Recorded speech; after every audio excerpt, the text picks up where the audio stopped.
False flags are covert operations usually conducted by governments or corporations, which are made to appear as though performed by another entity. For instance, when Israel attacked the U.S.S Liberty in order to blame on Egypt, or when the U.S.S Maine was blown up to blame on Cuba and Spain. False flags are used disturbingly often and effectively through the implementation of the Hegelian dialectic. H.L. Mencken wrote, "The whole aim of practical politics is to keep the populace alarmed and hence clamorous to be led to safety by menacing it with an endless series of hobgoblins, all of them imaginary." One of the methods used by the elite to incrementally implement their New World Order agenda is known as problem-reaction-solution, or the Hegelian dialectic, from the German philosopher.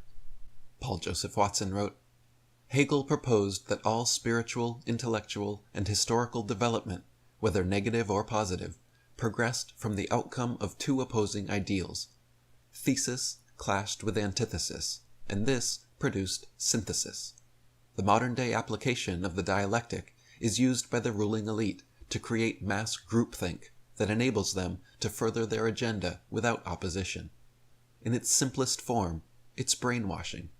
In the past, the dialectic has been used to manufacture war. Both the Bolsheviks and the Nazis were funded and supported by the elite. These two forces were then made to clash in order to foment the chaos of World War II. The widely used term amongst researchers today is problem-reaction-solution, and the tactic is mainly used to oppress populations, advance the police state, and further the geopolitical aims of the New World Order. First, a problem is created and designed to elicit a certain reaction out of the public. Then, the people demand something be done about the problem, and willingly accept the pre-planned New World Order solution, a solution that always involves actions or legislation that never would have passed under normal circumstances. It works like this. The manipulating body covertly creates a problem and then directs the media to incessantly focus on it without recourse. Remember, you only need to control the top of the pyramid. Most media coverage is an exercise in regurgitating what the big newspapers and TV stations are reporting. The problem could be anything: a war, a financial collapse, a rash of child abductions, or a terrorist attack. The power of the media can create the false perception that a big problem exists, even if it doesn't. Once you've created this problem, you make sure that an individual, a group, or an aspect of society is blamed. This then rallies the population behind the desperate lunge for a solution to the problem. Something must be done, they cry in unison. The people that created the problem in the first place then come back in and offer the solution that the people demand. Remember, the people screaming for a solution do not know that the problem was artificially created in the first place. The solution to the problem is always a further curtailment of freedom and an advancement of one or more aspects of the New World Order agenda, whether that's geopolitical expansion, new laws, or the implementation of new societal worldviews. The Hegelian dialectic of problem-reaction-solution. Attack yourself, blame your enemies, and tell the public you can protect them if they give up their freedoms.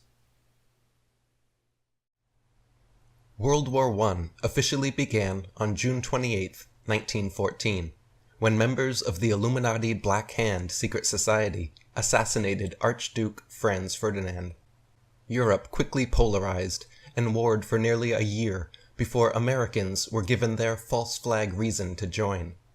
On May 1, 1915, the British naval cruiser Lusitania was scheduled for Liverpool, taking off from New York Harbor, loaded with 600 tons of explosives, 6 million pounds of ammunition, 1,248 cases of shrapnel shells, other war materials, and last but not least, American passengers.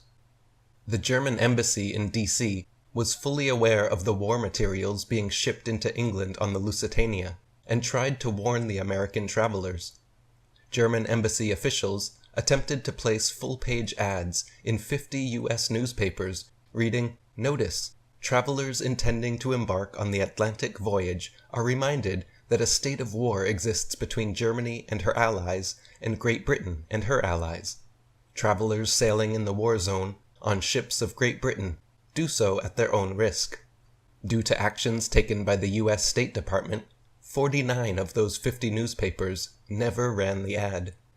Gary Allen wrote, "The same crowd which manipulated the passage of the income tax and the Federal Reserve System wanted America in the war. J.P. Morgan, John D. Rockefeller, Colonel House, Jacob Schiff, Paul Warburg, and the rest of the Jekyll Island conspirators were all deeply involved in getting us involved. Many of these financiers had loaned England large sums of money. In fact, J.P. Morgan and Company served as British financial agents in this country during World War I. The German government took out large ads in all the New York papers, warning potential passengers that the ship was carrying munitions and telling them not to cross the Atlantic on it. Yet the sinking of the Lusitania was used by clever propagandists to portray the Germans as inhuman slaughterers of innocents. Submarine warfare was manufactured into a cause célèbre to push us into war. Midday, May 7th, off the coast of Ireland, the Lusitania was ordered to reduce speed, and Juno, its British military escort vessel, was ordered to withdraw.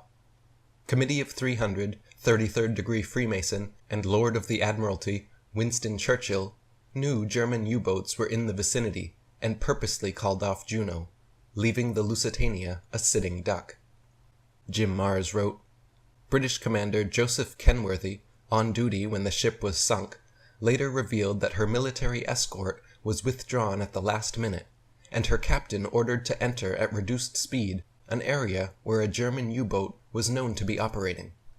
It is clear why Germany attacked this ship, and Britain would have done the same if U.S. munitions were being shipped to Germany. The Germans, whose torpedo struck the liner, were the unwitting accomplices or victims of a plot probably concocted by Winston Churchill." Fritz Springmeier wrote, "The Lusitania was a ploy. It was packed with some Morgan-owned ammunition, had been given over to England as a member of the Navy, and despite the warnings of the Germans, was sent into a naval war zone, specifically to be a target, the catalyst for America's entrance into the war. Churchill ordered the Lusitania's naval escort to return to port, and the fated ship was left unprotected to be sunk. Rothschild agent Colonel House probably knew of this plot. Records point to a discussion of it between him and Sir Edward Grey of England. Historian Colin Simpson called the sinking of the Lusitania, quote, "the foulest act of willful murder ever committed on the seas." Churchill's fellow Committee of 300 member, CFR founder, and Rothschild agent Colonel Mandell House was also President Wilson's top political advisor. Wilson said, "Mr. House is my second personality. He is my independent self. His thoughts and mine are one. If I were in his place, I would just do as he suggested." This is a man who has also been called the Henry Kissinger of his day. In the book The Intimate Papers of Colonel House is a conversation recorded between Colonel House and the Foreign Secretary of England, Sir Edward Grey. Grey asked, "What will America do if the Germans sink an ocean liner with American passengers on board?" And House answered, "I believe that a flame of indignation would sweep the United States, and that by itself would be sufficient to carry us into the war." Just as luck would have it, that is exactly what happened. Around 1,200 were killed, including 128 Americans. This act set off a firestorm of anti-German feeling throughout the United States, fanned by the Rockefeller-Morgan-dominated press. So Illuminati Morgan-owned ammunition was loaded on a ship with American passengers. Committee of 300 and 33rd degree Mason Winston Churchill ordered off the ship's military escort, knowing German U-boats were standing by. Then the Rockefeller-Morgan-dominated U.S. press helped stir anti-German sentiment until the people were sufficiently propagandized to enter the war. President Woodrow Wilson, like Winston Churchill, the Morgans, and Rockefellers, knew of the Lusitania's pre-planned fate, and he knew the decision to sink it was out of his hands. Colin Simpson wrote, "There can be no doubt that President Wilson was told of the character of the cargo destined for the Lusitania. He did nothing, but was to concede on the day he was told of her sinking that his foreknowledge had given him many sleepless hours. Gary Allen wrote, Woodrow Wilson was re-elected by a hair. He had based his campaign on the slogan, "He kept us out of war." Just 5 months later, we were in it. The same crowd which manipulated the passage of the income tax and the Federal Reserve System wanted America in the war. J.P. Morgan, John D. Rockefeller, Colonel House, Jacob Schiff, Paul Warburg, and the rest of the Jekyll Island conspirators were all deeply involved. World War I was a financial bonanza for the international bankers, but it was a catastrophe of such magnitude for the United States that few even today grasp its importance. The war reversed our traditional foreign policy of non-involvement, and we have been enmeshed almost constantly ever since in perpetual wars for perpetual peace. Winston Churchill once observed that all nations would have been better off had the U.S. minded its own business. Had we done so, he said, quote, peace would have been made with Germany, and there would have been no collapse in Russia leading to communism, no breakdown of government in Italy followed by fascism, and Nazism never would have gained ascendancy in Germany. Though it goes unmentioned in America's government-issue school textbooks, documents and recordings have been declassified and released through Freedom of Information Act requests, proving that America's entry into World War II was another calculated event, and not the result of a surprise Japanese attack. A 1940 Gallup poll showed 83% of the public was against intervention. A good pretext was needed to gain support from an intransigent public. 32nd President Franklin Delano Roosevelt was a 33rd degree Mason, Committee of 300 member, grandson of an opium smuggler, and nephew of Frederick Delano, an original Federal Reserve boardman. FDR stayed in office for 12 years, 1933 to 1945, choosing skull and bonesman Henry Stimson as Secretary of War for the last 5 years. Henry Stimson was also Secretary of War to his brother bonesman, President Taft, from 1911 to 1913 during the build-up to World War I. With the aid of fellow Mason and Committee of 300 member, Britain's Prime Minister, Winston Churchill, these three secret society elites would help lead us into World War II. David Icke wrote, Roosevelt, an Illuminati bloodline wholly owned by the Council on Foreign Relations, set about provoking Japan into an attack with a number of measures, including the targeting of Japanese oil supplies.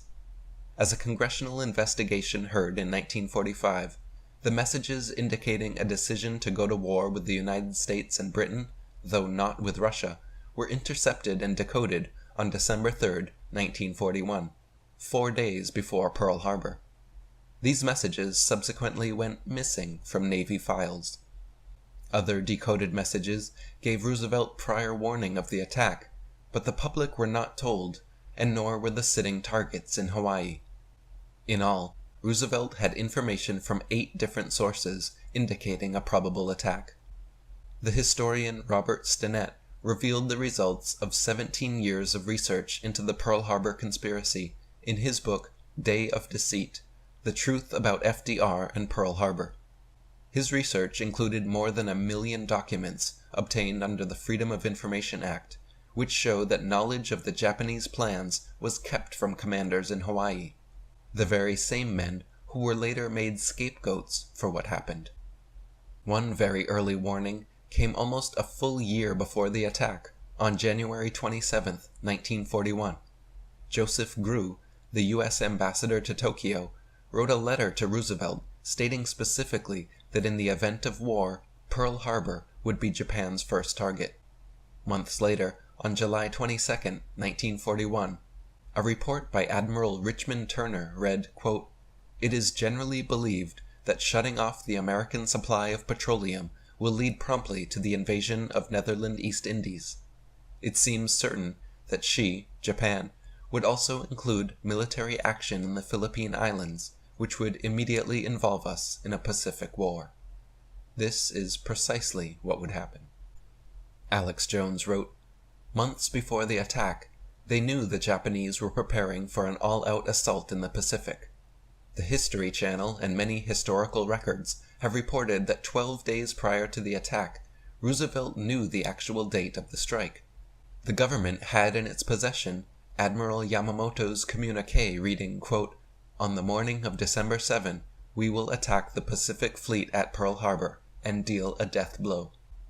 2 weeks before the Pearl Harbor attack, on November 25, 1941, after a conversation with Secretary of War Henry Stimson, Roosevelt wrote in his diary, quote, "The question was how we should maneuver them into the position of firing the first shot without too much danger to ourselves. It was desirable to make sure the Japanese be the ones to do this, so that there should remain no doubt in anyone's mind as to who were the aggressors."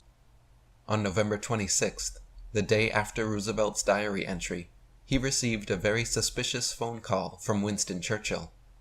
A large Japanese fleet, including 6 aircraft carriers, had recently gone missing, and Churchill said to Roosevelt in the recording, quote, "I can assure you that their goal is the fleet in Hawaii at Pearl Harbor." Roosevelt goes on to ask, quote, "The obvious implication is that the Japs are going to do a Port Arthur on us at Pearl Harbor. Do you concur?" Churchill says he does indeed, and Roosevelt adds, quote, "I will have to consider the entire problem.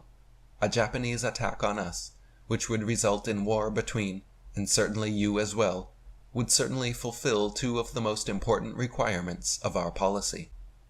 Exactly what requirements and what policy Roosevelt was referring to is unknown, but one thinks back to fellow 33rd degree Mason Albert Pike's 1871 letter to Mazzini about fomenting 3 world wars. It was also Churchill's fellow Committee of 300 member and Mason H.G. Wells who predicted, in his 1933 book The Shape of Things to Come, that a second world war would start around 1940, originating from a German-Polish dispute. Were Albert Pike, H.G. Wells, and other Masons prophetic in their visions of the future, or were they knowingly, actively working towards a long-planned objective? Jim Marrs wrote, "As hard to believe as it may be for Americans brought up on wartime propaganda films and publications devoted merely to war technology and battles, World War II was largely the result of infighting between secret occult societies composed of wealthy businessmen that eventually led to international tensions that provoked open warfare. As in other conflicts, the manipulation and influence of these societies is found in the origins and finances of the war, not on the battlefields.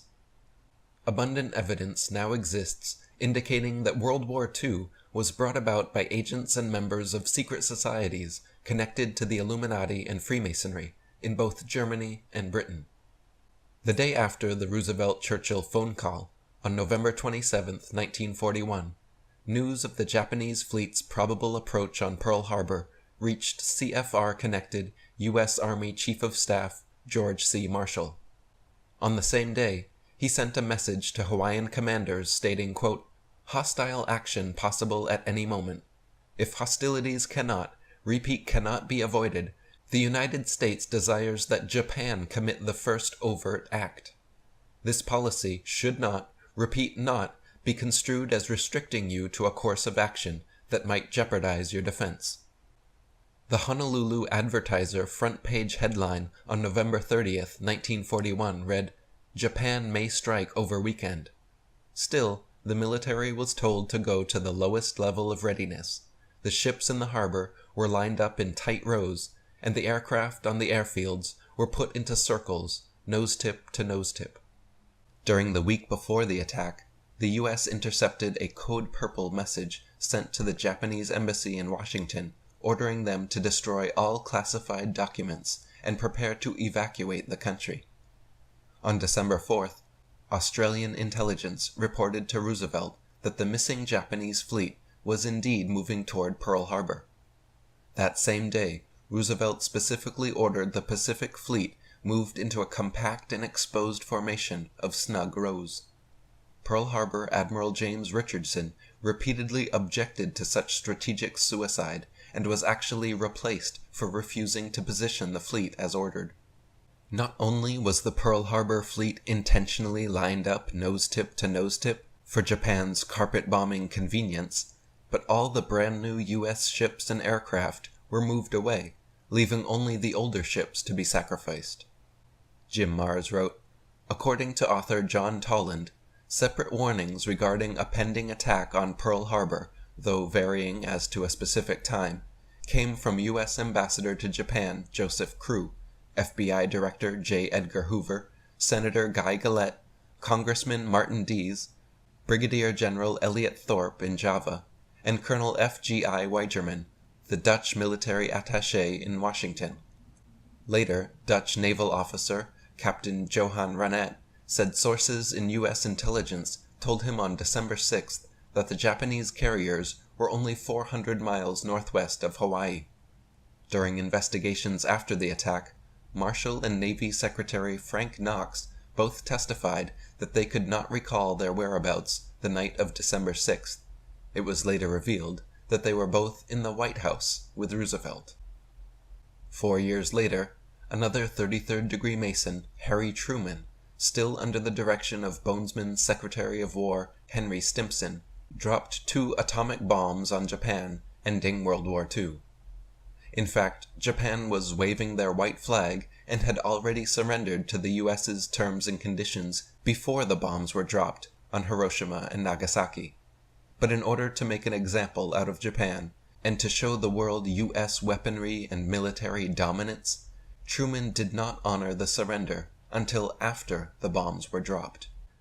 David Icke wrote, "This is the background to Harry S. Truman, the Freemason placeman who refused to accept Japan's terms of surrender, ordered the atomic devastation, and then accepted the surrender on the same terms he had refused before. The bombs were dropped because as one phase ended, another was immediately begun, the Cold War. And it is so much easier to engender the fear necessary for that if people have seen for themselves what happens when one of these devices explodes. After the war, the world was mentally, emotionally, spiritually, and physically devastated. This allowed the banks to make vast fortunes lending money to governments to rebuild the societies destroyed by a war the same banks had funded. This massively increased the debt owed by nations to private banks, and the control over those countries increased in proportion. The desperation for peace made the world open to the main reason the Brotherhood had created the war, the formation of the United Nations. Problem, reaction, solution. The charter for the United Nations, the worldwide body the Brotherhood so badly wanted, was written by a committee of the Council on Foreign Relations. Tex Marrs wrote, "The best of historians now admit, for example, that President Franklin D. Roosevelt and his corrupt Masonic associates knew in advance of the Japanese attack on Pearl Harbor that catapulted the United States into war. The Illuminati wanted World War, and the American airmen, soldiers, and sailors who died on December 7, 1941, were considered necessary to precipitate the USA's entrance into World War II. The U.S. government also had prior knowledge of both the 1993 Oklahoma City bombing of the Murrah Federal Building and the 9/11 bombing attacks on the World Trade Center and Pentagon. The massive loss of life was no obstacle as far as the elite were concerned. Their cold-blooded agenda is calculated to engender chaos and destruction in a never-ending alchemical process of bringing ordo ab chao, order out of chaos. To the elite, murder is business as usual." On August 2, 1964, the U.S.S. Maddox destroyer was supposedly conducting reconnaissance in the Gulf of Tonkin when fired upon by North Vietnamese forces in Swatah gunboats. The Maddox, however, was not on a reconnaissance mission. It was part of a joint CIA South Vietnamese covert intelligence operation called Operation Plan 34A. Paul Joseph Watson wrote, "Far from being an unprovoked attack, as President Lyndon Johnson had stated, the attack was an expected retaliation as a result of aggressive CIA South Vietnamese maneuvers. Johnson himself acknowledged Operation Plan 34A in recently released White House tape recordings. Quote, "There have been some covert operations in that Tonkin Gulf area that we have been carrying on, blowing up some bridges and things of that kind, roads and so forth, so I imagine the North Vietnamese wanted to put a stop to it." Once again, the people were manipulated into believing a false flag reason for entering the Vietnam War. This time, the public was told a friendly ship came under unprovoked enemy attack, when in fact, our ship was the aggressor. From the Terror Storm DVD, in the summer of 1964, President Lyndon Baines Johnson needed a pretext to commit the American people to the already expanding covert war in Southeast Asia. In November of 2001, the LBJ Presidential Library and Museum released tapes of phone conversations with the President and then Defense Secretary Robert McNamara, where they openly discussed plans to use the staged Gulf of Tonkin incident as a pretext to expand the war.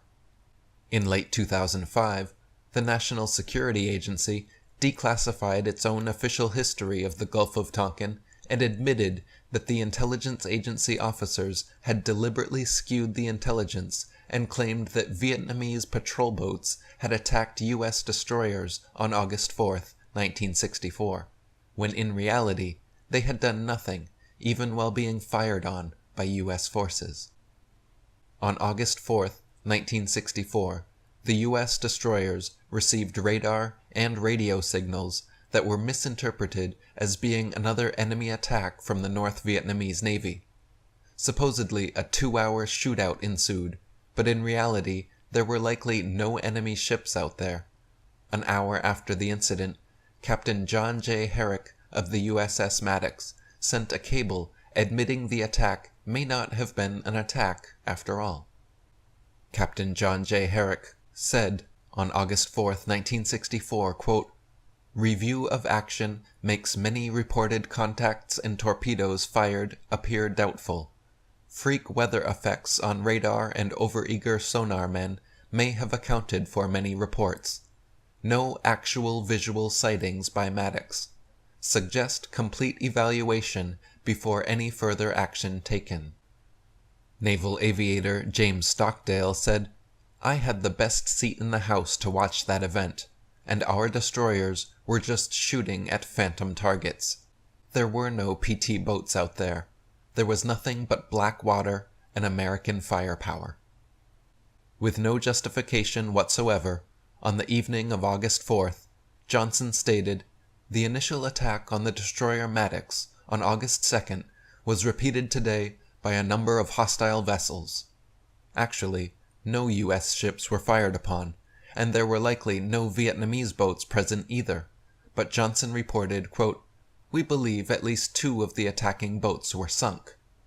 Later on, however, in 1965, Johnson was quoted referring to the Tonkin incident, admitting, quote, "For all I know, our Navy was shooting at whales out there." Paul Joseph Watson wrote, "The Vietnam War killed 1 million Vietnamese and 58,000 Americans. It was launched after 2 incidents in August 1964, the first of which was provoked, and the second never happened. With careful avoidance of the facts, then President Lyndon Baines Johnson was able to ram through the Gulf of Tonkin resolution, denouncing those who raised suspicious voices as anti-American and receiving a validation for war."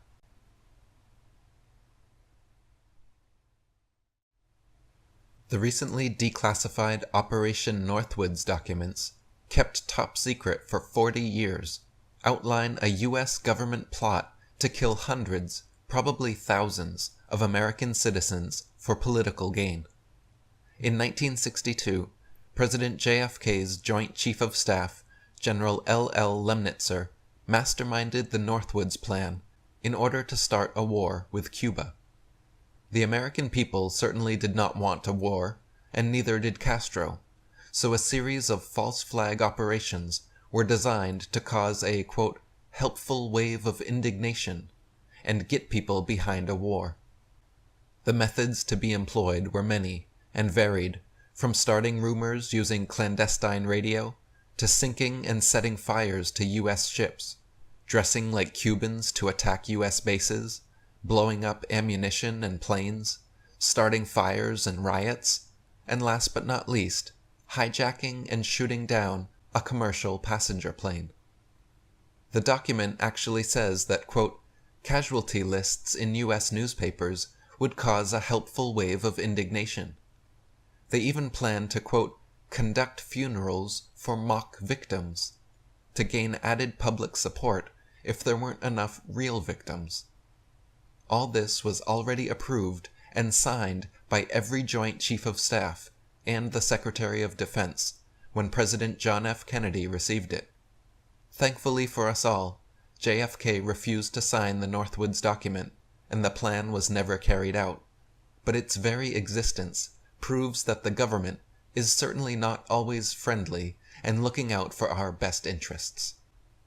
Paul Joseph Watson wrote, "It has been officially revealed via declassified government documents that the U.S. military and government has covertly planned to perpetrate acts of terror upon innocent civilians in order to justify an engagement in conflict that would have, at the time, benefited the government's wider geopolitical agenda." According to ABC News, in the early 1960s, America's top military leaders reportedly drafted plans to kill innocent people and commit acts of terrorism in U.S. cities to create public support for a war against Cuba. Long-hidden documents uncovered in 2001 by former ABC News investigative reporter James Bamford, codenamed Operation Northwoods, put a haunting perspective behind the events of September 11th. The Joint Chiefs of Staff documents proposed launching a secret and violent war of terrorism against their own country in order to condition the people of the USA into supporting an intended war against Cuba. These sickening plans called for innocent American civilians to be shot, for Cuban refugees to be blown up, for violent and continued acts of terrorism to be perpetrated in major American cities, for innocents to be framed for bombings, and for planes to be hijacked. This would then be blamed on Fidel Castro and Cuba, thus inciting hatred for him and communism and instigating the public backing that the JCS needed as an excuse to launch the pre-planned war.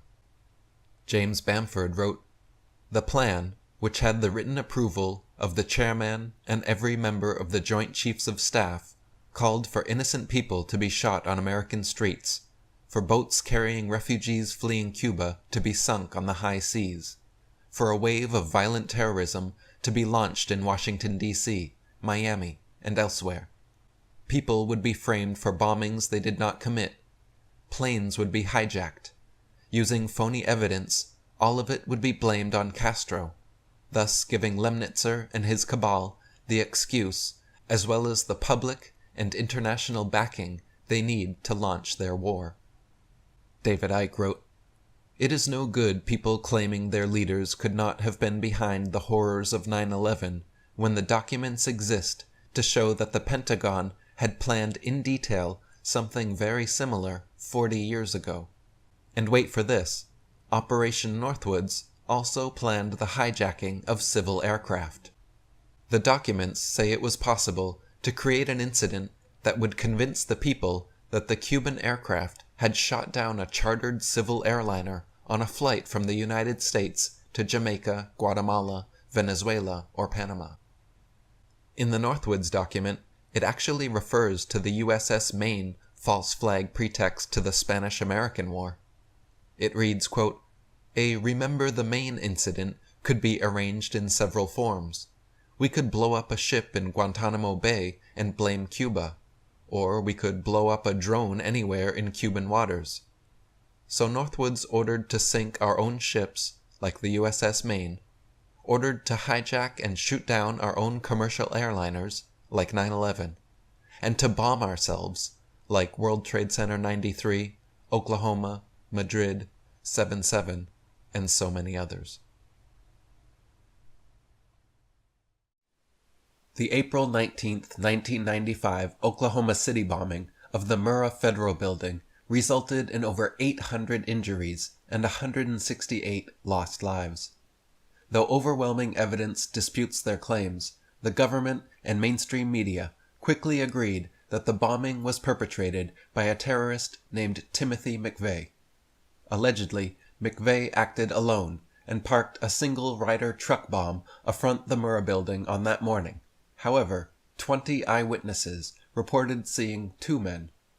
David Icke wrote, 20 eyewitnesses saw two men in a Ryder truck. Each one described the second man as Middle Eastern and said it absolutely was not Terry Nichols, the patsy John Doe 2 agents tried to blame.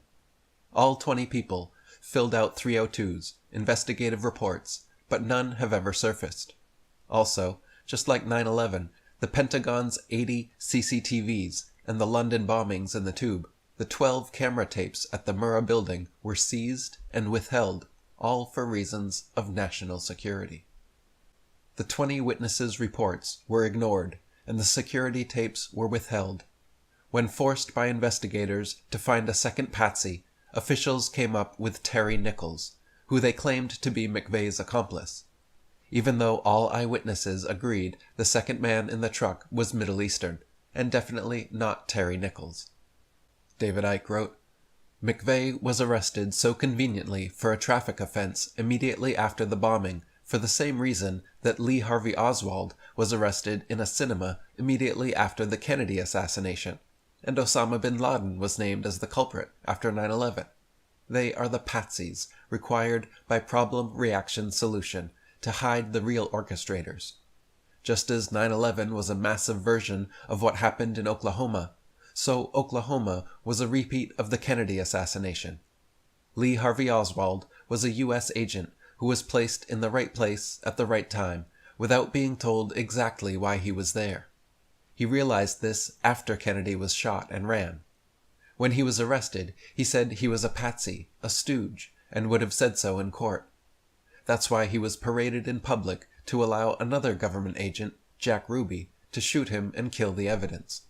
In the same way, very possibly, McVeigh was a government stooge who parked the Ryder truck without knowing the full story. On the morning of April 19th, shortly after the bombing, in live broadcasts, CBS, CNN, and NBC all reported on 3 additional bombs inside the building. One of the bombs exploded, and 2 others were found and defused. Oklahoma City's NBC affiliate, KFOR, in their live feed, immediately reported, quote, "The first bomb that was in the federal building did go off. It did the damage that you see right there.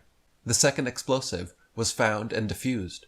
The third explosive that was found, and they are working on right now as we speak, I understand, both the second and third explosives, if you can imagine this, were larger than the first. So try to imagine 2- or 3-fold happening what we've already seen there. It is just incredible to think that there was that much heavy artillery that was somehow moved into the downtown Oklahoma City Federal Building." Once Timothy McVeigh was arrested, all reports of the additional bombs inside the building ceased. The mainstream media quickly parroted the government line, and America was assured that the perpetrators, McVeigh and Nichols, acted alone using a single truck bomb. This, however, has been disproved repeatedly. Out of hundreds of people interviewed, we couldn't find a single person who said they'd only heard one explosion. The University of Oklahoma's own seismographic reports, as well as the U.S. Geological Survey reports, 2 different scientific institutions, show multiple explosions. But for there to have been multiple explosions, Timothy McVeigh would have had to have accomplices, and that didn't fit in with the federal story, especially if the reality showed that it had to be a group that had access to the federal building for long, extended periods of time, like the BATF and the FBI. Even the U.S. Air Force's own 1997 blast effects study of the Oklahoma City bombing verified the impossibility of being the result of a single bomb. General Benton K. Parton concluded that, quote, "It is impossible to ascribe the damage that occurred on April 19, 1995 to a single truck bomb containing 4,800 pounds. In fact, the maximum predicted damage of the floor panels of the Murrah Federal Building is equal to approximately 1% of the total floor area of the building. It must be concluded that the damage at the Murrah Federal Building is not the result of the truck bomb itself, but rather due to other factors, such as locally placed charges within the building itself. In the report, General Parton also mentions how a single bomb cannot explain the failure of many columns in the back of the building, as compared to the non-failure of columns in the front where the truck was parked. Parton concluded that shaped demolition charges were indeed used inside the building. The blast effect study showed that the maximum damage possible from a single truck bomb would affect only 1% of the floor area. Take a look at any photo of the Murrah building after the explosions. To ascribe the amount of actual damage done to merely this is ludicrous. David Icke wrote, Glenn and Kathy Wilburn, who lost 2 small children in the bombing, worked constantly and passionately for years to uncover the truth of what happened. They conducted and documented more than 300 hours of interviews and persuaded people to talk who had remained silent for fear of the consequences.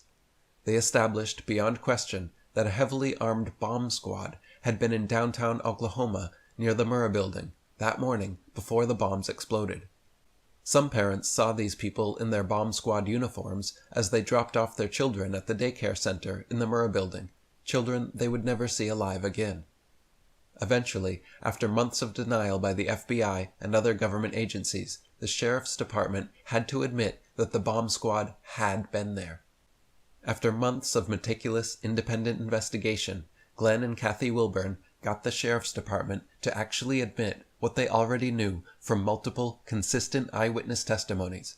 A government bomb squad had been at the Murrah Federal Building that very morning. Emergency radio transmission transcripts from that morning also prove that many policemen and firefighters witnessed BATF at the scene. Oklahoma lawyer Daniel J. Automatus was interviewed saying, "There was this fairly large truck with a trailer behind it.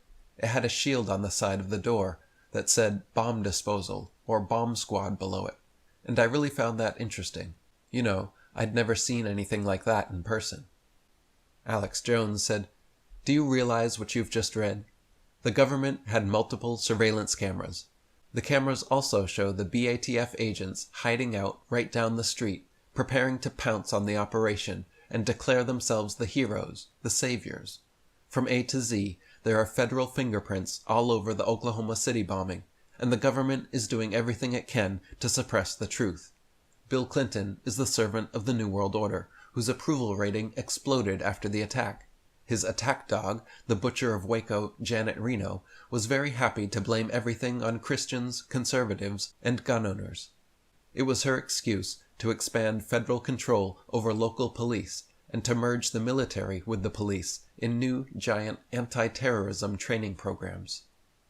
David Icke wrote, "The U.S. government hired the same company to carry away the remains of the Oklahoma City bombing and the World Trade Center. The company is ironically named Controlled Demolitions."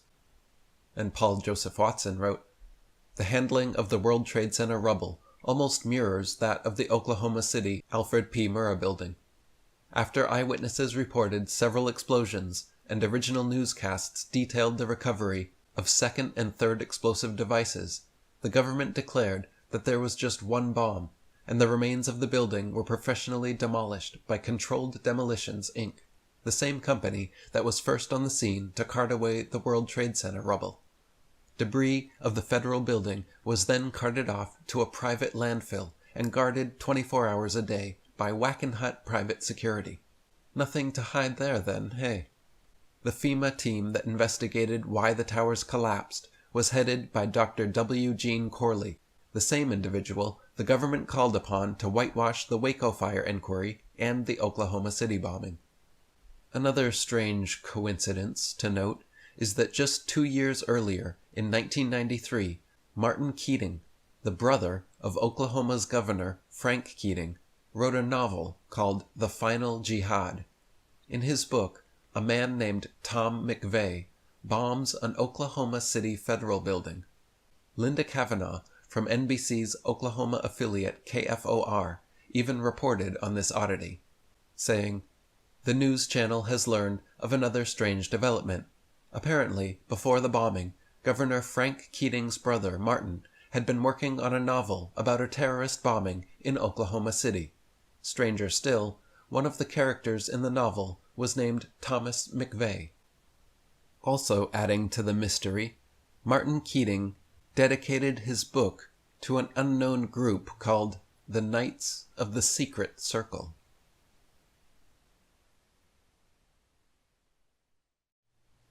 The official story of what happened on 9/11, backed by both the Bush administration and the Keane Commission's investigation, is as follows. On September 11, 2001, 19 al-Qaeda terrorists under the direction of Osama bin Laden hijacked 4 commercial airliners, flew 2 into the World Trade Center towers, 1 into the Pentagon, and crashed the last in Shanksville, Pennsylvania, after a passenger revolt on board. The 2 Trade Center towers burned for 56 and 103 minutes respectively, before collapsing symmetrically at near free-fall speed into their own footprint. Another building, not hit by a plane, the 47-story World Trade Center 7 building, also collapsed at free-fall speed many hours later, allegedly due to internal fires and structural damage from falling debris. While on the surface, this explanation for the 9/11 events may seem plausible, it does not stand up to critical scrutiny. To begin with, if the official story is true, World Trade Center buildings 1, 2, and 7 all made history on 9/11 by being the first and only steel-framed buildings ever to collapse from fire or a plane crash. Steel-framed buildings have burned for up to 28 hours, gutting the entire interiors, but still not collapsed. The Empire State Building was hit by a B-25 and never collapsed. Hundreds of architects and engineers at ae911truth.org and World Trade Center designer and architect Minoru Yamasaki himself have expressed repeatedly that the World Trade Center buildings were specifically built to withstand an airplane collision of that magnitude. There even used to be an information sign at the top assuring visitors of just that. And since the buildings stood strong for a good hour after impact, it's safe to say the collapses were not caused by the plane crashes. The official story states that fires from burning jet fuel weakened the building's steel beams until they gave way and collapsed. In the past, all over the world, steel buildings have burned uncontrollably for over 20 hours, completely decimating every floor and still not collapsed.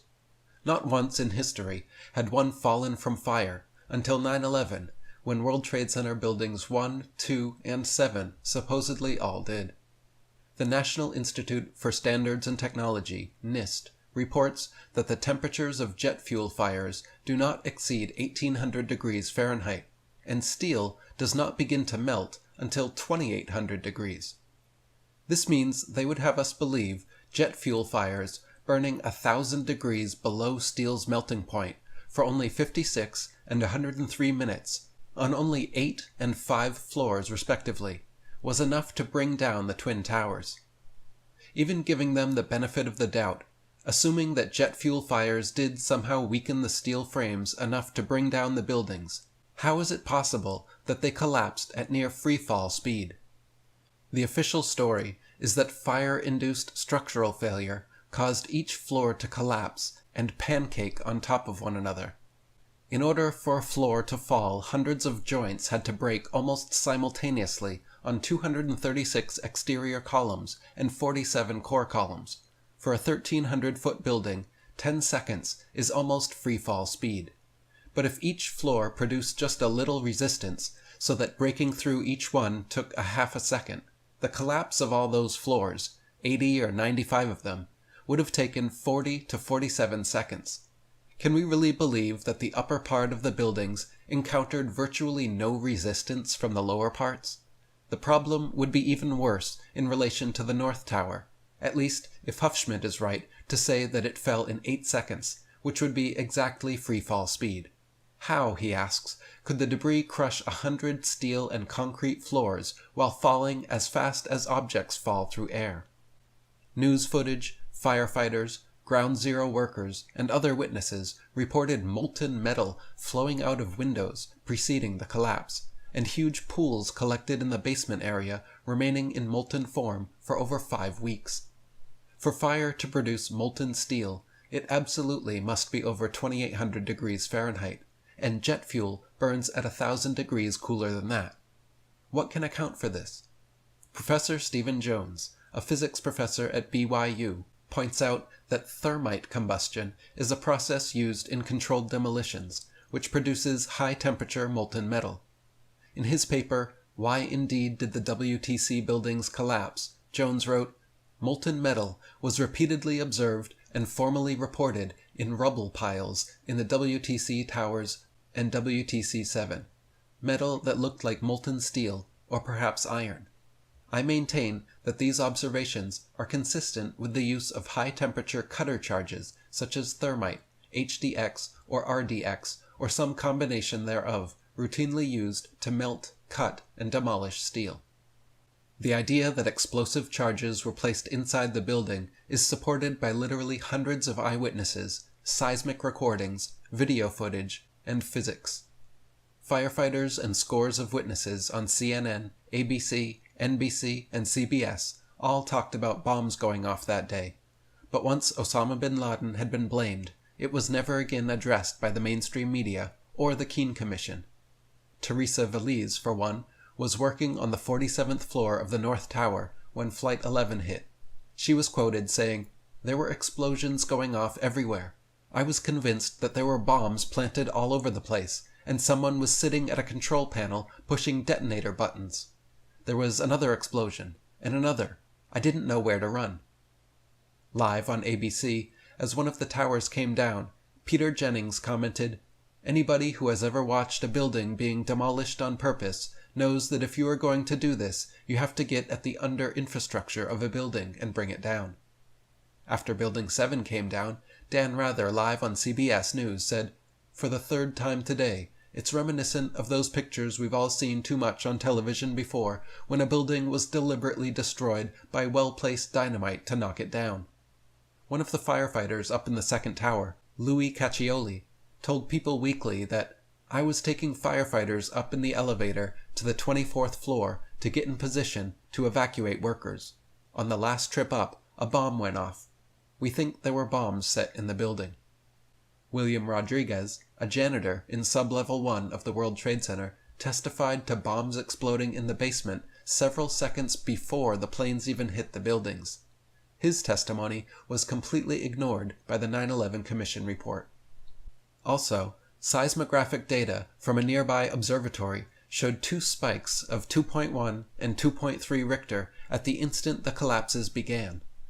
This too indicates explosive charges, because if the towers simply pancaked down, the seismographic spikes would happen when the massive debris hit the ground, not at the start of the collapse. In all, the number of people claiming to see, hear, detect, or suspect bombs in the buildings is staggering. Add to this the visual evidence from footage of the collapse, in which demolitions experts have pointed out squibs characteristic of controlled implosions. Squibs are charges that go off early, below the line of detonation, as the buildings are coming down. If you play the Twin Towers collapses in slow motion, you will notice dozens of squibs blowing out the sides ahead of time. Another massive piece of evidence omitted from all mention by the Keane Commission was the third building that collapsed on 9/11, World Trade Center 7. This 47-story building housed offices of the CIA, DoD, IRS, and the Secret Service, as well as Rudy Giuliani's emergency bunker, and a large SEC database of over 3,000 files on pending Wall Street investigations. At 5:20 p.m., Building 7 symmetrically collapsed into its own footprint in 6 seconds flat. This building was not hit by a plane, suffered only minor structural damage, and had isolated fires on a few floors. Also, demolitions experts have identified Building 7's characteristic kink just before it was brought down. A kink is where the building begins to fold inwards after the central support beams are blown. Standard procedure for implosions, they pull the middle infrastructure first, and let the floors fold into one another, instead of dangerously blowing debris outward. Added to this, in September 2002, World Trade Center complex owner Larry Silverstein accidentally admitted in an interview, "I remember getting a call from the fire department commander, telling me they were not sure they were going to be able to contain the fire. I said, 'We've had such a terrible loss of life, maybe the smartest thing to do is pull it.' And they made that decision to pull, and we watched the building collapse." Since letting this slip in the interview, Silverstein has tried to explain away his statement, saying he meant pull the firefighters out, not pull the building down. But the fact of the matter is he said pull it, a common demolitions term, not pull them out, referring to firefighters. Later on in the same documentary, preceding the controlled demolition of World Trade Center Building 6, a cleanup worker even says, "We're getting ready to pull Building 6. It's typical jargon when imploding a building. In another interesting twist, the British BBC News actually reported on the collapse of Building 7 at 4:57 p.m., 23 minutes before it happened. As the journalist is talking about Building 7's demise, it can be seen still standing over her left shoulder. CNN also had a similar report an hour before World Trade Center 7 came down, saying, quote, "We are getting information now that one of the other buildings, Building 7, has either collapsed or is collapsing." Anyone else curious where CNN and the BBC are getting their information? A few miles away in Arlington, Virginia, the official story states that American Airlines Flight 77 was hijacked and crashed into the side of the Pentagon at 9:38 a.m. In the minutes preceding, the plane allegedly performed a highly technical 330-degree banking turn, descending 7,000 feet in 3 minutes at over 500 miles per hour. Many pilots have gone on the record stating that this is absolutely impossible, like commercial and Air Force pilot Russ Wittenberg, who told Wing TV, "Flight 77 could not possibly have flown at those speeds which they say it did, without going into high-speed stall. The airplane won't go that fast when you start pulling those high-G maneuvers. That plane would have fallen out of the sky." Assuming a hijacker really did pull off this impossible maneuver, by doing so, he stupidly took the plane away from important sections housing the Joint Chiefs and Donald Rumsfeld's office to a recently renovated, unimportant part of the Pentagon. As news teams arrived on the scene, early footage of the Pentagon shows no skid marks on the lawn, no bodies, no blood, no significant pieces of wreckage, just a small, smoldering 20-foot hole in the wall. After reports of secondary explosions and the roof collapsing, the hole widened marginally, but even then remained far too small to account for a 155-foot long, 44-foot high, 124-foot wide, 100-ton Boeing 757. Small plane scraps were found inside and on the lawn, but most were small enough to be carried off by hand. There were no titanium engines, no indestructible landing gear, no major wing pieces, fuselage, or tail sections anywhere to be found. There were no bodies or blood anywhere either. Yet supposedly, forensic specialists were able to positively identify 184 of the 187 passengers through DNA work. 80 CCTV cameras were watching the point of impact at the Pentagon, including security cameras at the nearby hotel and gas station, but employees said FBI agents came within minutes to confiscate their tapes. All 80 tapes have been withheld from public view for national security reasons, save 5 frames they released that show the explosion, but no plane. The official story states that the 4th plane, Flight 93, went down in Shanksville, Pennsylvania, after a passenger revolt on board. Witnesses in Shanksville estimated the hole was about 20 feet long by 15 feet wide. They said on Fox News there was really no smoke, no fire, no airplane wreckage, no titanium engines, indestructible landing gear, body, wing, tail sections, and again, no blood or bodies. Wally Miller, the Somerset County coroner on the scene, said, "It looked like somebody just dropped a bunch of metal out of the sky, like someone took a scrap truck, dug a 10-foot ditch, and dumped trash into it. I stopped being a coroner after about 20 minutes, because there were no bodies there." This was the second time in history that a commercial plane full of passengers crashed and obliterated into nothingness, all wreckage and bodies disappearing. The first time was earlier that morning at the Pentagon. The official government excuse for allowing the attacks to take place was ignorance. National Security Advisor Condoleezza Rice said, "I don't think anybody could have predicted that these people would take an airplane and slam it into the World Trade Center." President Bush said his first reaction upon seeing a plane hit the tower was, "That's some bad pilot." Bush was busy with an elementary school photo op that morning. Even when his advisor told him of the second plane hitting the towers, he sat reading My Pet Goat for another 8 minutes. David Icke wrote, "The president reportedly told the school's principal that a commercial plane has hit the World Trade Center and we're going to go ahead and do the reading thing anyway." Critics find this incredible. If the hijackings were unanticipated occurrences, as claimed, with one of the hijacked airplanes having already completed its terrorist mission, the country was suffering the worst terrorist attack of its history. And yet the commander-in-chief, rather than making sure that his military was prepared to shoot down all hijacked planes, sticks to his planned schedule.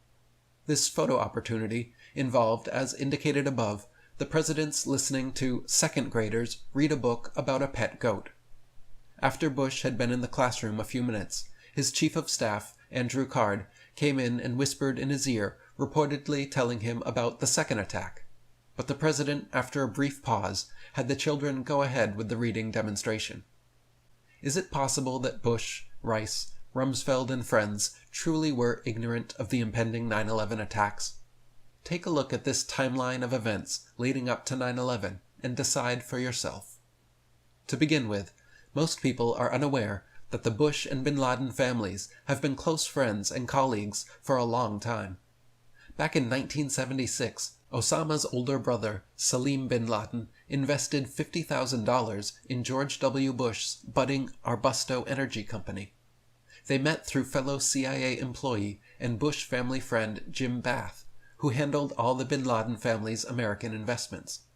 By the late 1970s, the Bushes and bin Ladens already owned oil companies and airports together. Larry Klayman, president of Judicial Watch, among others, has confirmed that the Bush family also vacations with the bin Ladens and usually stays at their home when they are in Saudi Arabia. How many know that the Bush family and the bin Laden family have long been extremely close? Or that the former head of the family construction business, Salim bin Laden, brother of Osama, was an investor in President Bush's first oil company? Or that an investor in a later Bush company was Khalid bin Mahfouz, an associate of bin Laden, who was named by the U.S. State Department during the Clinton administration as a funder of the al-Qaeda terrorist network? Or that al-Qaeda was funded into existence by the CIA during the Soviet occupation of Afghanistan? Or that the al-Qaeda tunnel systems in Afghanistan were built by bin Laden construction with CIA money, funneled through Pakistan Military Intelligence, the ISI, which is the CIA branch in Pakistan? Since the late 1980s, the Bushes and bin Ladens have also worked together in the Carlyle Group, Washington, D.C.'s largest private equity firm, which deals in the industries of aerospace, defense, automotive, consumer, retail, energy, power, healthcare, real estate, technology, telecommunications, media, and transportation. In 1998 and 2000, George Bush Sr. traveled to Saudi Arabia on behalf of the Carlyle Group and met with the bin Laden family. Then, on the morning of September 11th, as the planes were heading for the towers, George Bush Sr. actually sat in the Washington Ritz-Carlton Hotel at a Carlyle Group meeting with Osama's brother, Shafiq bin Laden. The London Observer reported on this June 22, 2002. Quote, "On 11th of September, while al-Qaeda planes slammed into the World Trade Center and the Pentagon, the Carlyle Group hosted a conference at a Washington hotel. Among the guests of honor was a valued investor, Shafiq bin Laden, brother to Osama." The Wall Street Journal later called for Bush Sr. to resign from Carlyle Group. He never did, but for fear of bad publicity, the bin Laden family formally sold their investments back to the firm in October 2001. They went on national TV calling Osama the black sheep of the family, effectively disowned and washed their hands of responsibility for him.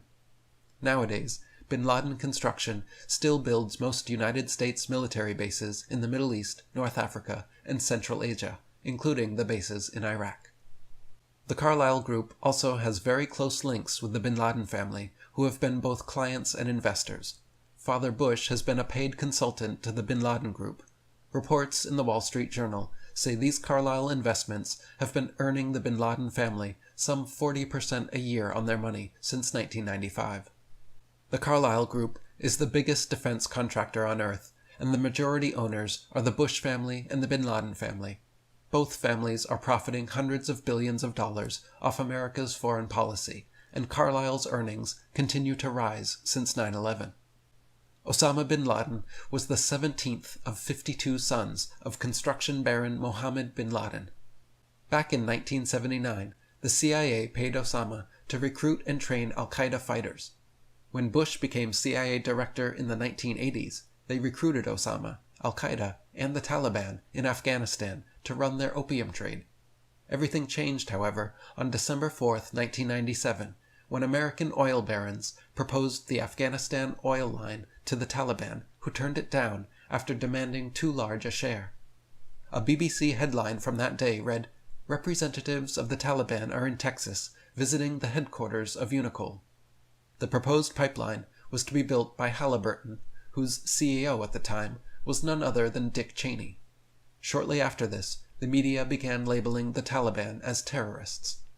In 1999, NORAD performed exercises in which hijacked airliners were used as weapons to crash into targets, one of them being the World Trade Center. A USA Today article from March 18, 2004 read, "In the 2 years before the September 11th attacks, the North American Aerospace Defense Command conducted exercises simulating what the White House says was unimaginable at the time: hijacked airliners used as weapons to crash into targets and cause mass casualties. One of the imagined targets was the World Trade Center." In September of 2000, Rebuilding America's Defenses was published by Dick Cheney, Donald Rumsfeld, Paul Wolfowitz, Jeb Bush, and others from the Project for a New American Century team. In it, they said regarding their plans for the Middle East that, quote, "The process of transformation, even if it brings revolutionary change, is likely to be a long one, absent some catastrophic and catalyzing event, like a new Pearl Harbor." On October 24, 2000, Mascal was a Pentagon training exercise that simulated a Boeing 757 crashing into the building. Back in 1989, Charles Burlingame, an ex-Navy F-4 pilot who worked at the Pentagon for 17 years, also participated in an earlier version of Mascal, crashing simulated planes into the Pentagon. Burlingame retired from the Navy into a job at American Airlines. 12 years later, on 9/11, it was none other than Charles Burlingame's Boeing 757 American Airlines Flight 77 that was supposedly hijacked and crashed into the Pentagon. In January 2001, FBI Deputy Director John O'Neill went public that the Bush administration and Clinton's had ordered the FBI to back off investigations of bin Laden and al-Qaeda. Alex Jones wrote, "The next piece of evidence you are about to read is the biggest smoking gun of all. President George W. Bush signed Secret National Security Order number W199I, telling FBI agents, as well as defense intelligence officers, that if they tried to stop al-Qaeda, they would be arrested under national security implications. This secret, leaked document has been in many publications, including BBC News Online, Agency France Presse, and the London Guardian. Lawsuits have now been filed by FBI agents who were outraged by the fact that they were not allowed to stop al-Qaeda. The worldwide crime syndicate that George W. Bush and his family work for has everything to gain from the September 11th attacks: a national ID card, a national control grid, and a cashless society. It's part of the public record. George W. Bush signed the documents threatening defense intelligence and FBI agents with arrest if they stopped al-Qaeda. This is the most absolutely treasonous, treacherous thing he could possibly do."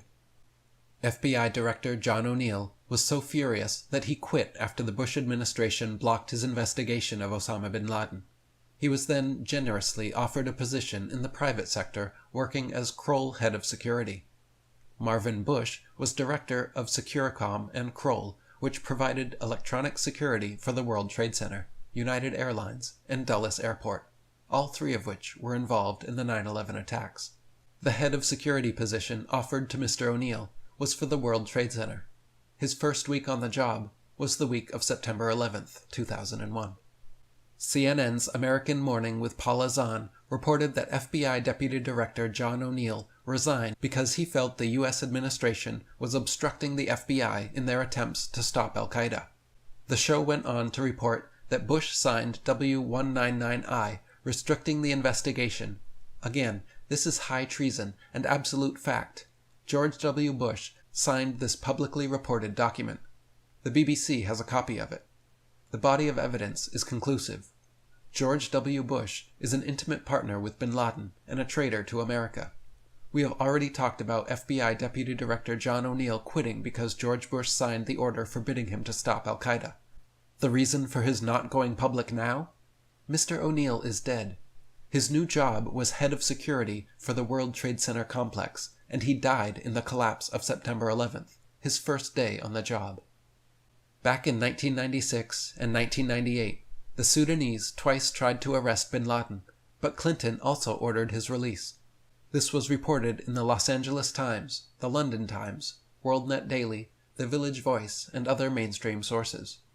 The truth is that the Central Intelligence Agency, controlled by Wall Street, has been grooming bin Laden and his family over the last 50 years to carry out dangerous projects in the Middle East, Central Asia, and North Africa.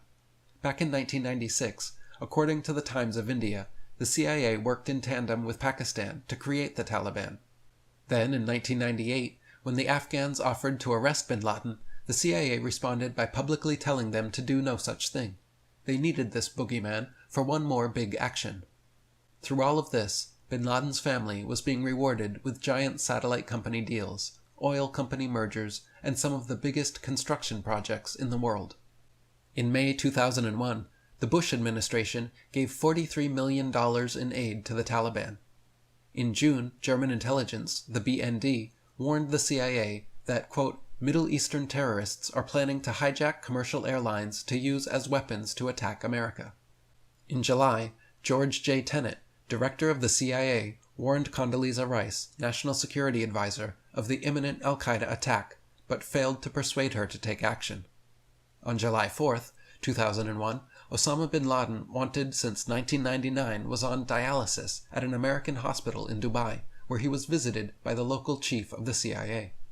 Alex Jones wrote, Shortly after September 11th, witnesses came forward documenting for the record the fact that bin Laden met with the CIA section chief for 10 days in Dubai in the American hospital. French intelligence was so upset by what they had learned that they purposely published media reports prior to September 11th, specifically warning that bin Laden was planning to hijack aircraft and fly them into tall buildings in downtown Manhattan, as well as the Pentagon. On July 24th, World Trade Center owner Larry Silverstein took out a $3.5 billion insurance policy on the entire complex, which specifically covered acts of terrorism. On August 6th, President Bush's own daily debriefing memo was headed, Bin Laden determined to attack within the United States. Also, in August, the FBI arrested a Muslim militant linked to bin Laden in Boston. French intelligence confirmed the connection, and the FBI learned he had been taking flying lessons and possessed Boeing aircraft and flight training manuals. Later, in August, Russian President Vladimir Putin himself ordered Russian intelligence to warn the U.S. government of imminent attacks on airports and government buildings.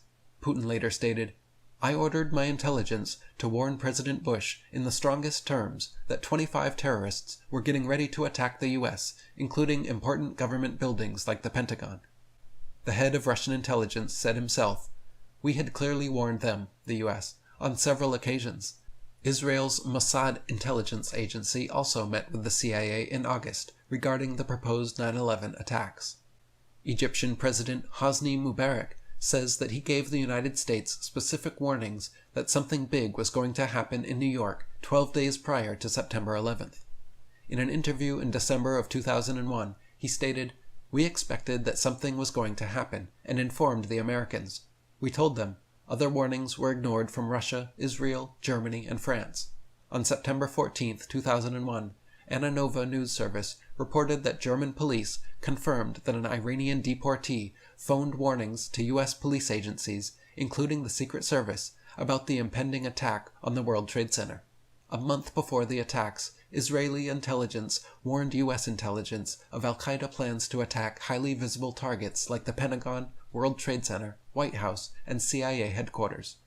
Dr. Tatiana Koragina, a leading Russian economist in Vladimir Putin's inner circle, in an interview with Pravda on July 12, 2001, stated that America was a giant financial iceberg and that a private $300 trillion group working towards world government was going to launch an attack on the U.S. financial system. During this interview, she also stated that the attack would come in the next few months. An anonymous listener to a Cayman Islands radio station wrote a letter 2 weeks before the attack, which was passed on to a Cayman government official. The letter stated that agents of Osama bin Laden had entered the U.S. and were about to carry out an attack via an airline or airlines. Just a week before 9/11, World Trade Center occupants Zim Israeli Shipping Company suspiciously broke their lease, packed up, and moved out after paying a $50,000 penalty for breaking their contract. Then, on September 6th, there were 4 times the normal amount of put options, bets to go down, placed on United Airlines stock. The next day, more than 5 times the usual put volume was placed on Boeing stock. And on September 10th, American Airlines had nearly 11 times its daily put average. No other airlines showed such anomalies. CIA Executive Director Buzzy Krongard was implicated, along with a few other CIA-related investment firms, as being the one who placed the UA put options, but as of yet, no further investigations have been made. Newsweek twice reported that top Pentagon officials had got a warning of the impending attack on September 10th and canceled their flights for that day. This confirms that these officials knew both the locations of the imminent attack and the method of using jetliners as bombs. Not only did a group of top Pentagon officials cancel their 9/11 flights, Mayor Willie Brown, author Salman Rushdie, and Attorney General John Ashcroft all said they were specifically warned not to fly. None of them will divulge sources, but Brown said he was warned by an unspecified federal agency. Rushdie was temporarily banned by the FAA, and Ashcroft cited an FBI threat assessment saying he had been advised to travel only by private jet for the remainder of his term. During a CBS interview with Dan Rather, Tom Kennedy, a spokesman for FEMA's National Urban Search and Rescue Team, let it slip that they were sent out to New York City on September 10th. Tom Kennedy said to Dan Rather, "We're currently one of the first teams that was deployed to support the city of New York in this disaster. We arrived on late Monday night and went right into action on Tuesday morning." Paul Joseph Watson wrote, "The National Security Agency intercepted 2 messages on September 10th, indicating a significant event was to take place the next day. The messages were in Arabic and stated, 'Tomorrow is 0 hour,' and 'The match begins tomorrow.' The majority of communication took place between Khalid Sheikh, one of the chief 9/11 planners, and Mohammed Atta, the lead hijacker. NSA intercepts also detected multiple phone calls from Abu Zabida, bin Laden's chief of operations, to the United States. Over 30 messages in all had been received by the NSA from May to September, indicating an imminent attack. Unbelievably, with all these warnings, relationships, covert ops, and examples of foreknowledge, the Bush administration claimed and continues to claim complete ignorance regarding the 9/11 attacks. On that very morning, once again, NORAD and the FAA were running suspicious drills. Operation Vigilant Guardian and Northern Vigilance moved New York and D.C. fighter planes hundreds of miles away, where they performed training exercises involving hijacked planes. British MP and Blair cabinet minister Michael Meacher in the London Guardian said, "The first hijacking was suspected at not later than 8:20 a.m., and the last hijacked aircraft crashed in Pennsylvania at 10:06 a.m. Not a single fighter plane was scrambled to investigate from the U.S. Andrews Air Force Base, just 10 miles from Washington, D.C., until after the 3rd plane had hit the Pentagon at 9:38 a.m. Why not? The FAA and NORAD essentially stood down that morning. Any other day, when planes go off course, fast movers are scrambled within 10 minutes to liaison. That is standard procedure, and had already happened 67 times in 2001 alone. why was 9/11 any different?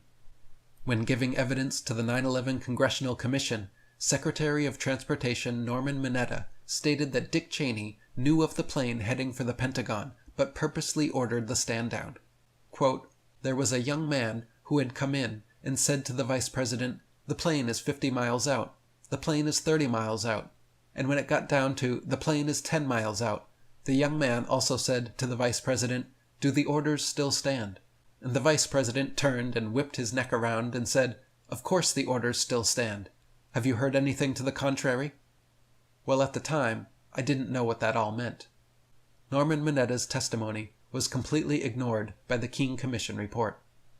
Former White House counterterrorism expert Richard Clarke told Vanity Fair that on the days following 9/11, when all commercial flights were down, the Bush administration allowed at least 4 private flights with about 140 Saudis, including over 20 members of the bin Laden family, to escape the U.S. without being interviewed or interrogated by the FBI. Not long after, it came out many of the supposed hijackers were or are still alive. Paul Joseph Watson wrote, "As is now well known, at least 8 of the September 11th suicide hijackers either died before the event or are actually still alive. This isn't some kind of internet conspiracy theory. It's been reported in mainstream media across the world. Furthermore, 4 of the 5 named Flight 11 hijackers are still alive and could not have been on the plane that hit the North Tower. Beside the fact that according to their flight school instructors, they could barely fly a Cessna, never mind a Boeing 767. It has been confirmed that 7 of the alleged hijackers are still alive and well. Another one had died already in 2000. The Bush administration and Keene report have nothing to say on this matter. On top of this, September 15th, 2001, it came out in Newsweek that 5 of the alleged hijackers may have trained at U.S. bases.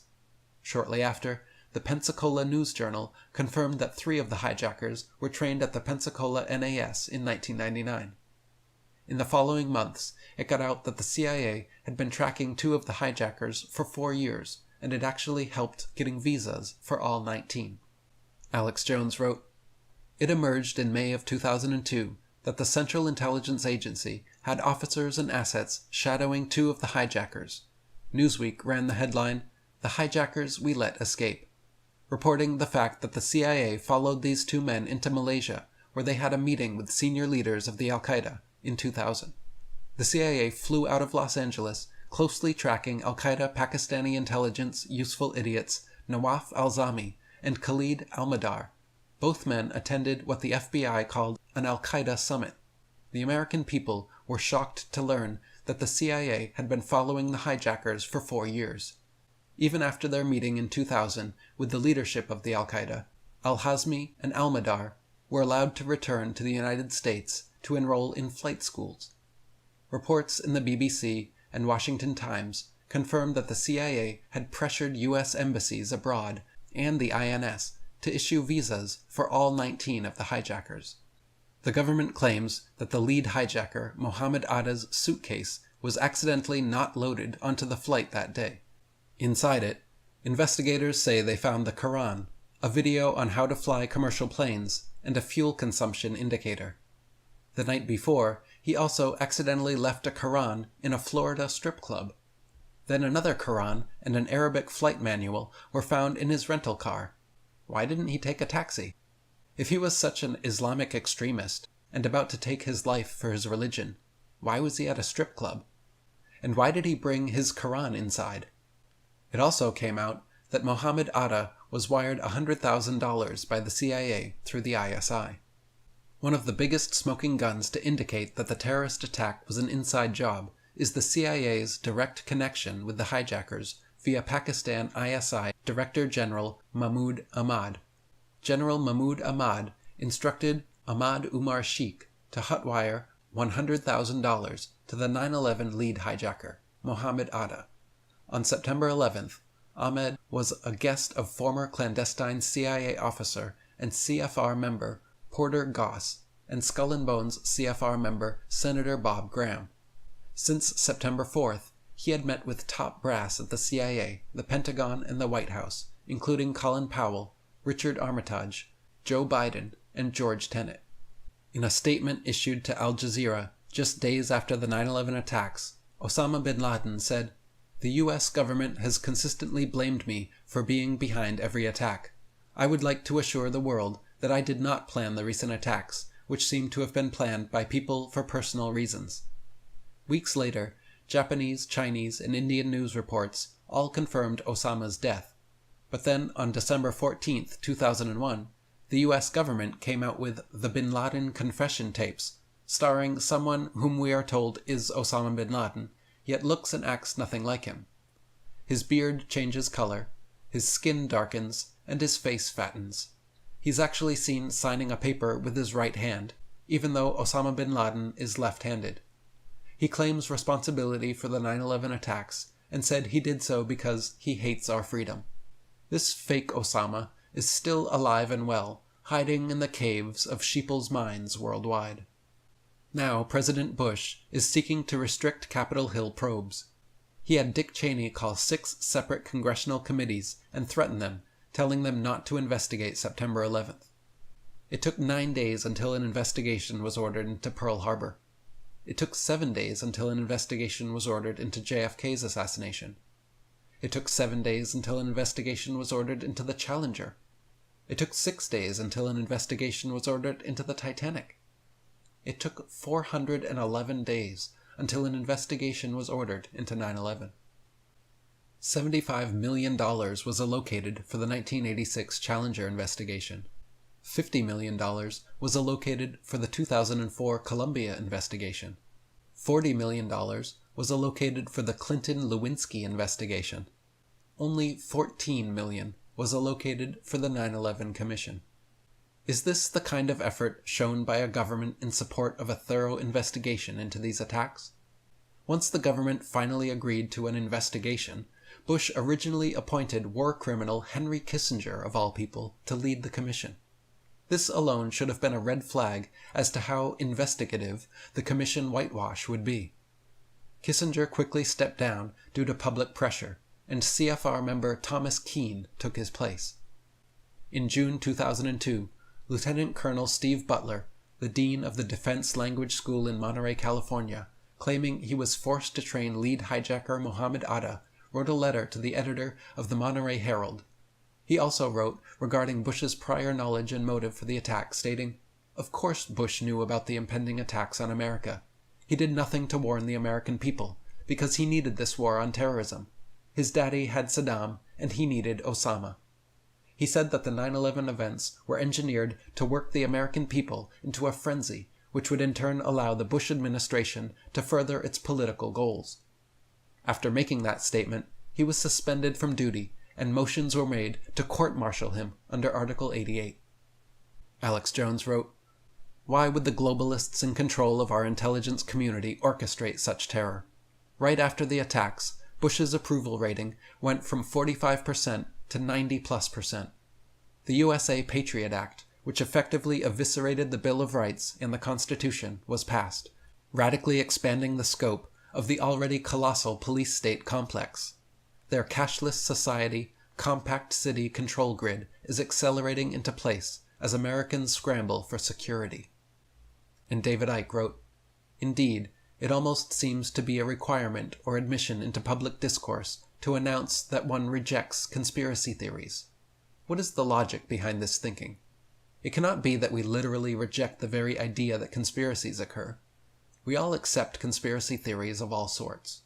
We accept a conspiracy theory whenever we believe that 2 or more people have conspired in secret to achieve some goal, such as to rob a bank, defraud customers, or fix prices.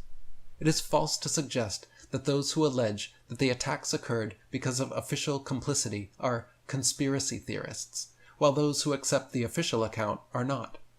People differ on this issue merely in terms of which conspiracy theory they hold to be true, or at least most probable. According to the official account, the attacks of 9/11 occurred because of a conspiracy among Muslims, with Osama bin Laden being the chief conspirator. Revisionists reject that theory, at least as a sufficient account of what happened, maintaining that the attacks cannot be satisfactorily explained without postulating conspiracy by officials of the U.S. government, at least in allowing the attacks to succeed. The choice is, accordingly, simply between some version of the received conspiracy theory and some version of the revisionist conspiracy theory.